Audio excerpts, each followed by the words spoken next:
सोचिए, काम पर एक बहुत लंबा थका देने वाला दिन रहा हो। दिमाग पूरी तरह से थक चुका है और बस एक ही चीज दिल में होती है, किसी तरह घर पहुंच जाएं, बिस्तर पर गिरें और बस सो जाएं।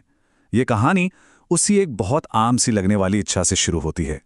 कहानी की हीरोइन है निशा, एक कंटेंट मॉडरेटर। देर रात का वक्त है, काम खत्म हो चुका है और वो पूरी तरह से एग्जॉस्टेड है। उसके दिमाग में बस एक ही ख्याल है जिससे हम सब कभी ना कभी गुजरे हैं, यार बस घर जाना है। और बस यहीं से ये कहानी एक बहुत ही डरावना मोड़ ले लेती है, क्योंकि ये कोई आम कैब राइड नहीं है। ये कुछ ऐसा है जो निशा की दुनिया को, उसकी सच्चाई को हमेशा के लिए बदलने वाला है। तो कहानी की शुरुआत होती है एक बिल्कुल नॉर्मल रात से। निशा, एक 26 साल की लड़की, अपने ऑफिस के बाहर कैब बुक करती है। लेकिन यहीं पर पहली अजीब बात होती है। जो ड्राइवर उसे लेने आता है उसका नाम है महेश पाटिल, और ये लगातार तीसरी रात है जब उसे वही ड्राइवर मिला है। जैसे ही निशा कार में बैठती है, महेश पाटिल बड़े आराम से कहता है, वही पवई वाला रास्ता, सही है ना मैडम? निशा एक पल के लिए रुक जाती है। उसे याद नहीं आता कि उसने कभी उसे अपना पता बताया है, पर फिर वो सोचती है, चलो ऐप में जानकारी होगी, और इस बात को नज़रअंदाज कर देती है। और यहीं से निशा का ये नॉर्मल सा लगने वाला सफर धीरे धीरे अजीब और सच कहूं तो डरावना होने लगता है। छोटी छोटी परेशान करने वाली घटनाएं एक के बाद एक होने लगती हैं, जो उसकी हकीकत पर सवाल उठाने लगती हैं और उसे ये एहसास दिलाती हैं कि कुछ बहुत ज्यादा गलत है। पहली गड़बड़ी तब होती है जब महेश मेन हाईवे लेने के बजाय एक सुनसान, वीरान से इंडस्ट्रियल रास्ते पर गाड़ी मोड़ देता है। फिर कार के रेडियो पर 2012 का कोई पुराना न्यूज़ बुलेटिन बजने लगता है। मतलब आज के ज़माने में ये कितना अजीब है। और यहां देखिए, महेश कितनी सफाई से निशा की बढ़ती बेचैनी को शांत करता है। वो बहुत ही शांत और लॉजिकल लगने वाले जवाब देता है, जिससे निशा को एक पल के लिए लगता है कि शायद वो कुछ ज्यादा ही सोच रही है और सब कुछ नॉर्मल है। और यहाँ कहानी दिखाती है कि निशा कैसे एक जाल में फंस रही है।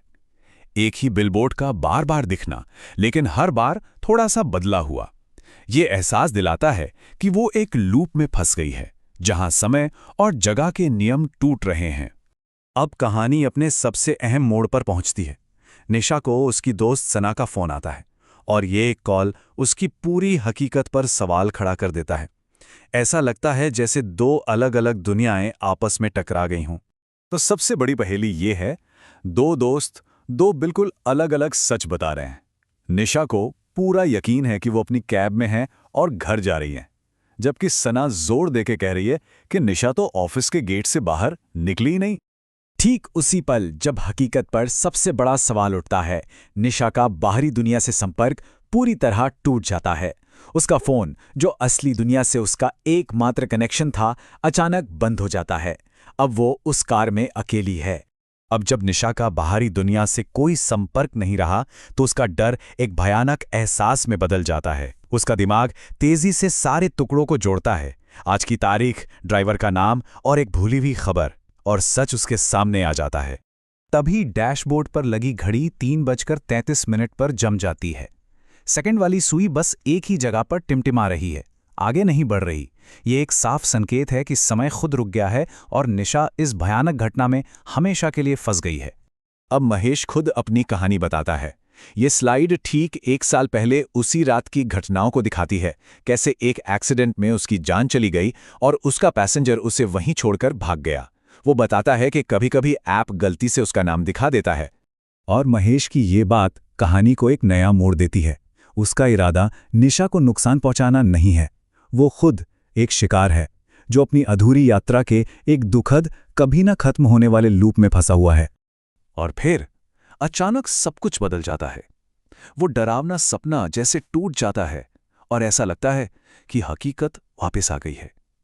निशा खुद को एक ऐसी जगह पाती है जो उसके भयानक अनुभव से बिल्कुल अलग है।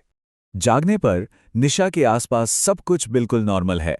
टाइम, फोन की बैटरी, गार्ड की बातें और सना का वहां होना, सब कुछ यही इशारा करता है कि जो कुछ भी हुआ वो बस एक बहुत ही असली लगने वाला बुरा सपना था। लेकिन कहानी यहां खत्म नहीं होती।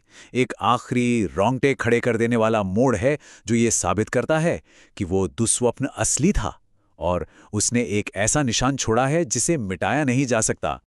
अब जब निशा पूरी तरह से सुरक्षित महसूस कर रही है, तो वो बस एक आम सा काम करती है, अपने फोन पर तस्वीरें देखती है, और यहीं पर उसे कुछ ऐसा मिलता है जिसकी उसने कभी कल्पना भी नहीं की थी।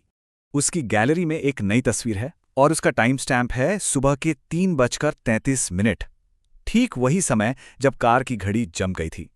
ये पहला सबूत है जो सब एक सपना था वाली थ्योरी को पूरी तरह से खारिज कर देता है। तस्वीर पीछे की सीट से ली गई है, जिसमें आगे की सीटें खाली दिख रही हैं। लेकिन कार के रियर व्यू मिरर में महेश का चेहरा साफ दिखाई दे रहा है, जो सीधे कैमरे को देख रहा है, और चेहरे पर एक थकी हुई मुस्कान है। यह इस बात का सबूत है कि वो वहां था। तो अंत में ये कहानी एक परेशान करने वाला सवाल छोड़ जाती है। अगली बार जब कोई देर रात कैब बुक करे तो शायद उसे ये सोचना पड़ेगा कि उसका ड्राइवर उसे वाकई कहाँ ले जा रहा है।